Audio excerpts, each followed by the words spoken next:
ఈరోజైతే ఒక పెద్ద ట్రెండింగ్ అండ్ లేటెస్ట్ అప్డేట్ మీకోసం నేను మీ ముందుకు వస్తున్నాను. సో మనందరికీ తెలిసినటువంటి విషయమే, తెలంగాణలో ఉన్నటువంటి అన్ని ఇంజనీరింగ్ కాలేజీలకి పెద్దన్న పాత్ర పోషించి వాటన్నిటి కూడా అప్లికేషన్స్ శాంక్షన్ చేసేటువంటి జేఎన్టీయూ టెక్నాలజికల్ యూనివర్సిటీ 2024 ఆల్మోస్ట్ మే నెలలో కట్టా నరసింహారెడ్డి గారు ఎవరైతే ఇక్కడ కనిపిస్తూ ఉన్నారో సారు వైస్ ఛాన్సలర్గా 2021 నుంచి 2024 వరకు ఉన్నారు. దాని తర్వాత వచ్చేసి బుర్రా వెంకటేశం ఐఏఎస్ వచ్చేసి ఇన్ఛార్జి వైస్ ఛాన్సలర్గా ఉన్నారు, ఆయన కూడా మారిపోయారు. దాని తర్వాత వచ్చేసి వి బాలకృష్ణారెడ్డి ఎవరైతే హైయర్ ఎడ్యుకేషన్ చైర్మన్గా ఉన్నారో ఆయన ప్రస్తుత వైస్ ఛాన్సలర్గా ఉన్నారు. మొత్తానికి ప్రభుత్వానికి తీరిక దొరికింది.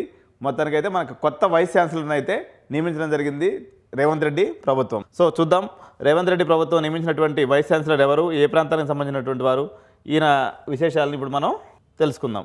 సో సార్ పేరు వచ్చేసి టి కిషన్ కుమార్ రెడ్డి అండి. టి కిషన్ కుమార్ రెడ్డి ఈయన దాదాపు 10 years బ్యాక్ జేఎన్టీయూలోనే మన మెకానికల్ డిపార్ట్మెంట్ హెచ్ఓడిగా చేశారు, R&D డైరెక్టర్గా చేశారు, రెక్టార్గా చేశారు, ఆడిట్ సెల్ డైరెక్టర్గా కూడా చేశారనమాట. సో ఈయన దాదాపు 10 years బ్యాక్ రిజైన్ చేసినటువంటి టి కిషన్ కుమార్ రెడ్డి గారు సిద్దిపేట ప్రాంతవాసిగా మనకు తెలుస్తూ ఉంది. ఇంకా పూర్తి వివరాలు అయితే మనకు రావాల్సి ఉంది. జస్ట్ ఈరోజైతే జిష్ణుదేవ్ ఎవరైతే మన గవర్నర్ గారు ఉన్నారో ఈయన నియామకాన్ని ఈరోజు 17వ తారీఖు 13వ తారీఖు అయితే ఈయన యొక్క ఉత్తర్వులు వెలువడటం అనేది జరిగింది. సో 13th February నుంచి ఈయన యొక్క నియామకం అమల్లోకి వచ్చిందనమాట.